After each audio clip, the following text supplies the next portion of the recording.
کتنا بڑا کردار تھا فیلڈ مارشل کا اس بولی کے حوالے سے، یا یہ کنسورشیم اس کو بائی کرے، اس سارے پروسیس پرائیویٹائزیشن کے سارے پروسیس میں آپ نے آج ایکنالج بھی کیا آج کی پریس کانفرنس میں ان کے بھی کردار کو اور پرائم منسٹر کے بھی کردار کو، وہ چیز obvious, but I am specifically interested in knowing بہت بڑا کردار تھا فیلڈ مارشل صاحب کا، بہت بڑا کردار تھا.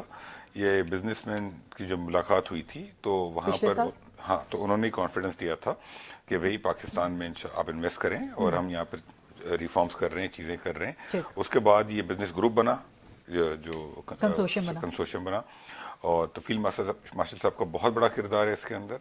اور مطلب حکومت پر اعتماد نہیں تھا، فیلڈ مارشل کی یقین دہانی پر اعتماد آیا سرمایہ کاروں کو. میں نے آدھا جواب دیا، باقی آدھا باقی ہے. سملرلی پرائم منسٹر صاحب کا بہت بڑا کردار تھا. آج پی ایم صاحب نے ہمیں بلایا تھا ایوننگ میں ہماری ٹیم سے ملنے کے لیے، اور میں نے وہاں پہ یہی کہا کہ دیکھیں پرائیویٹائزیشن میں دو چیزیں بہت امپورٹنٹ ہیں. اس پروسیس میں اتنے لوگوں کی اپروولس چاہیے ہوتی ہے کہ اگر ایک انڈیویجول یا ایک ادارہ اگر کہیں پہ اٹک جائے نا تو آپ پرائیویٹائزیشن کرنا مشکل ہو جاتا ہے. آپ کو یہ پرائیویٹائزیشن کرنے کے لیے جو سپورٹ چاہیے فرام دا ٹاپ چاہیے. فیلڈ مارشل صاحب سے سپورٹ تھا، پرائم منسٹر صاحب سے سپورٹ تھا.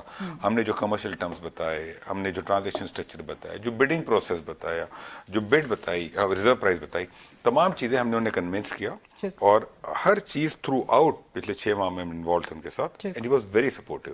آج انہوں نے مجھے کہا نکلتے ہوئے کہ علی اب یہ ڈسکوس کا کیا ہو رہا ہے؟ میں نے کہا سر کل سے وہی کام کریں گے انشاءاللہ. تو وٹ آئی ایم سیئنگ اس کے پرائم منسٹر فیلڈ مارشل دونوں کا بہت سپورٹ تھا.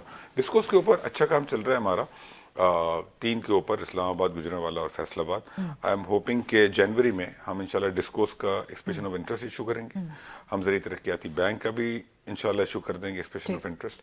تو آپ دیکھیں گے اگلے 6 ماہ میں ڈسکوس کے اوپر کافی کام ہوگا، اور میرا خیال ہے کہ 3rd کوارٹر نیکسٹ ایئر میں ڈسکوس کی پرائیویٹائزیشن ہونی چاہیے. اور جو پاکستان کے ہوٹلز ہیں پاکستان سے باہر، ان کو تو نیجکاری کرنے کا کوئی پلان نہیں ہے، وہ وہیں پہ برقرار ہے وہ معاملہ. ایک ہے روزویلٹ ہوٹل، اس کو ہم بیچ نہیں رہے، نجکاری نہیں کر رہے، اس میں ہم جوائنٹ وینچر کریں گے کیونکہ اس کا جو اسٹرکچر ہے ابھی اس میں 16 فلورز ہیں، تو وہ وہاں پہ بزنس وائز فیزیبل بھی نہیں ہے. تو اس میں ہم دیکھیں گے کہ ہمیں کیا بنانا ہے، ہوٹل بنانا ہے یا مکسڈ یوز بنانا ہے وٹ ایور، لیکن کسی کے ساتھ مل کے اس اسٹرکچر کو گرا کے ہم ادھر ہائی رائز بنائیں گے، تو اس سے گورنمنٹ کو اچھے پیسے ملیں گے. انٹرسٹنگ پارٹیز کون کون ہے ابھی تک؟ دیکھیں اس وقت خریدنے میں تو بہت لوگ انٹرسٹڈ ہیں، تو بیچنا تو بہت ہی آسان ہے، بہت ڈیمانڈ ہے وہاں پہ، لیکن آپ بیچیں گے تو آپ کو پیسے کم ملیں گے. بہتر ہے کہ اسے آپ بیچیں نہیں، اسے رکھیں، جوائنٹ وینچر کریں، ادھر آپ ہائی رائز بنائیں کسی کے ساتھ پارٹنرشپ کے ساتھ، تو اس میں گورنمنٹ کو انشاءاللہ دگنے پیسے. انٹرسٹنگ پارٹیز ابھی تک کون کون ہے؟ نہیں ابھی تو اس وقت جو انٹرسٹڈ پارٹی ہے وہ تو خریدنے میں انٹرسٹڈ، اس میں ہمارا انٹرسٹ نہیں ہے. تو ہم ان کو جوائنٹ وینچر میں فی الحال کسی نے انٹرسٹ شو نہیں کیا. جوائنٹ وینچر میں ہم گئے نہیں ہیں، ابھی ہم ایڈوائزر اپوائنٹ کر رہے ہیں جو کہ فیبرری کے مڈ تک اپوائنٹ ہوگا. اس کے بعد ہم جوائنٹ وینچر پارٹنر سے بات کریں گے، لیکن اس کے اندر بہت زیادہ انٹرسٹ ہوگا.